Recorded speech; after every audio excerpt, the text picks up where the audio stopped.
All right, who wants to end suffering? Anyone? In this video, I'm going to share with you the coolest metaphor that really explains the method of enlightenment and how you can find or create your own key for enlightenment. Now, by enlightenment, what I mean is the full understanding of what you are, the true ground of being, which ends all suffering. Now, I know that sounds kind of ambitious. I do have a lot of Capricorn in my chart.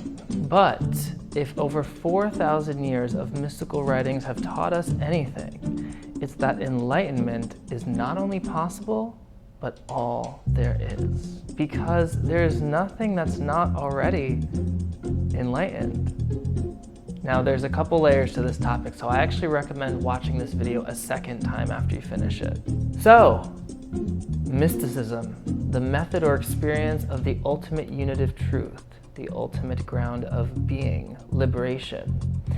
You will find manuals detailing the means of achieving ultimate bliss and the end of suffering in almost every religion and philosophy. There are so many methods. There are physical methods, mental methods, and emotional methods. The yogic correlatives to these ideas, for example, would be karmic yoga, jnana yoga, and bhakti yoga. But the further you go in any of these yogic traditions or other methods of liberation, the further you get to the mystical experience, which is the same. It is the experience of the unitive reality, transcending all otherness, and the complete ultimate ground of being. But the road to this awareness is paradoxical. Many mystics would tell you that we have already reached it. So what is the road? Buddhists would say that samsara, this wheel of suffering, is nirvana, is the awakening. The Vedanta will tell you that Atman, the self, is Brahman, the real, true cosmic self. The Zen masters would tell you that thou art that, you are already that. And the Torah says how God spoke, Ehyeh asher ehyeh, I will be what I will be, I am that I am. So what makes a mystical experience if the truth is already happening here and now? It has to do with what we are aware of, and that's where the key comes in. We are infinite consciousness, but we have locked certain things into place in this lifetime or another lifetime, psychologically or energetically, whichever way you want to look at it. We have what I call these virtual realities that we project onto pure chaos. We literally discriminate reality through our mental capacity to create it. The mind takes raw no-thingness and separates it into different things, or thinks, as Alan Watts would say. We label and project a matrix of infinite possibility onto the pure neutral ground of being, this pure canvas that is just pure awareness. Now, our creative capacity to do this is the Shakti of the Shiva. It is the thatness that we are in Zen. It is the Te to the Tao. And it is the second I am of the first I am when Yahweh says, I am that I am. It is the Atman of the Brahman and the samsara of the nirvana.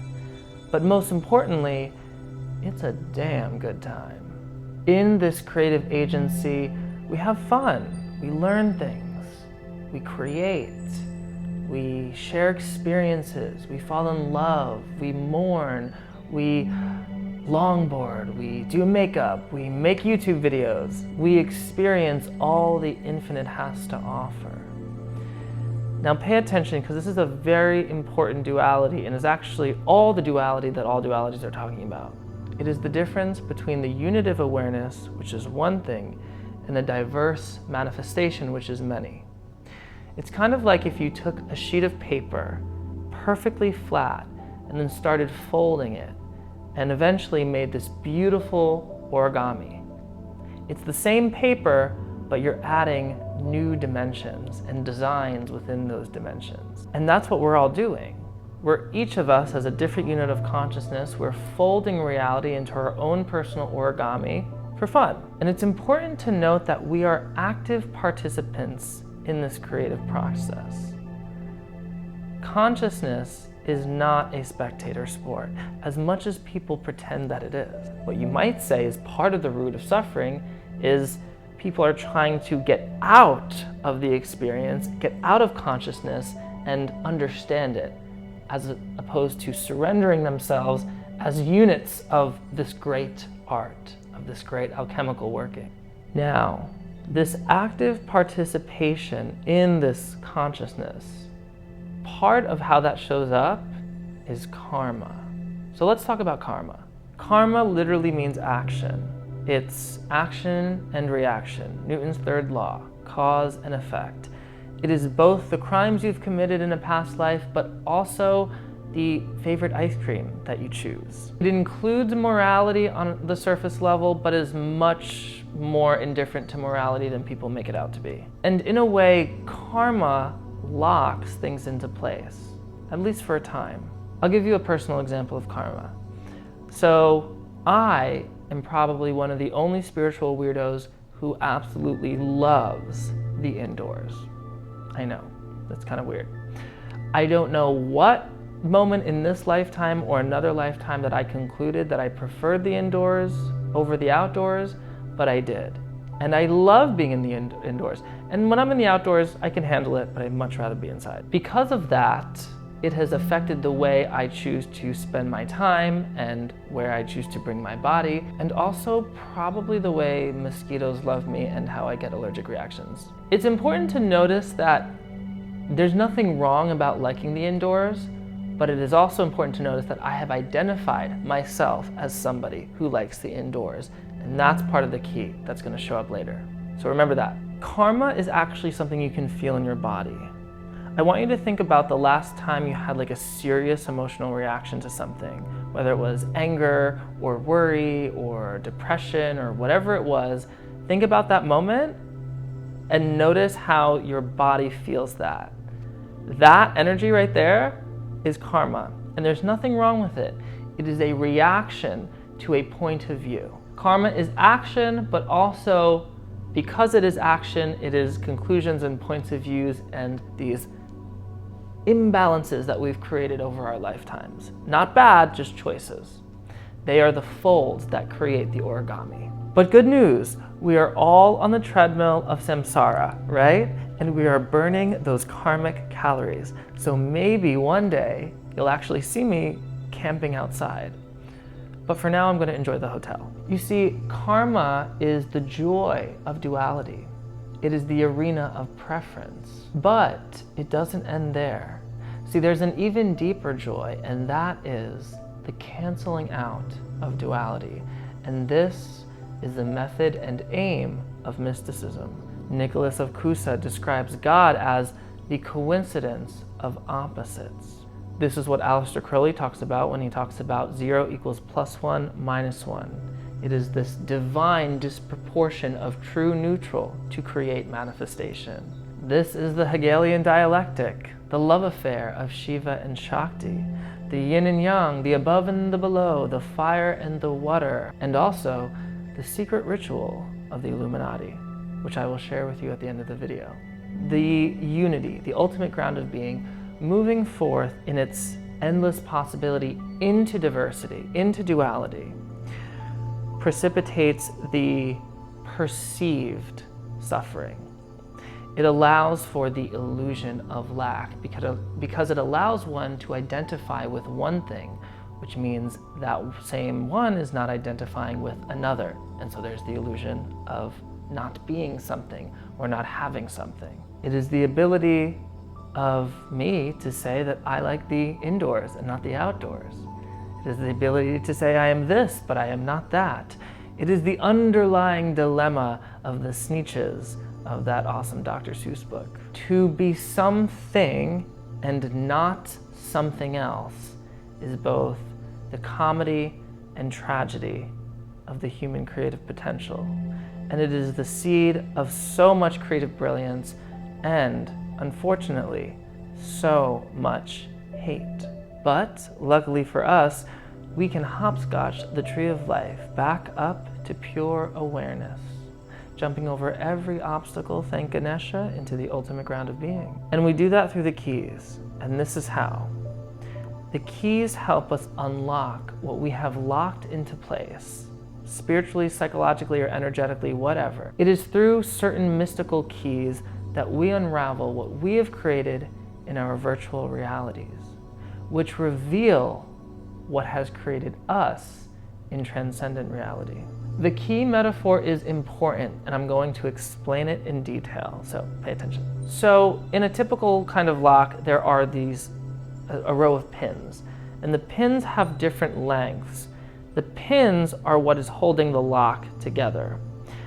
Now, there's a part of the pin that is space, and when you can get all the pins at different lengths to even out, it opens up the space to turn the lock. Now, the key, with its varying lengths of the teeth, when you put the key in the lock, the different lengths of the teeth push the different pins to the exact length that each pin needs to be at to create this space to turn the key and open the lock. The lock, the pins, the key, and the space are all important symbols in this allegory.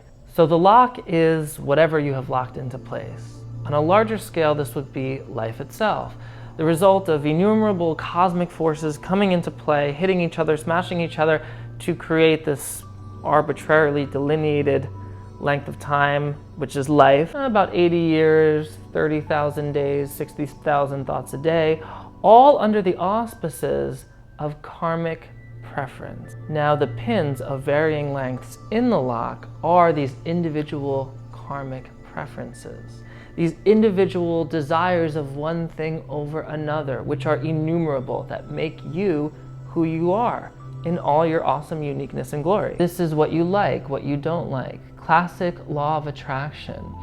To know thyself is to know what you want. And it is what you want that brought you here in this incarnation, experiencing this, watching this video right now. The pins are the main +1s and -1s coming out of this divine neutral zero. The pins are the manifestation of I will be what I will be. The method through which the Tao becomes the Te, and through which the universal oneness becomes the Logos. So they're not bad, they're just choice, literally. The key is what pushes all of those preferences, imbalances, karmic inclinations, these pins.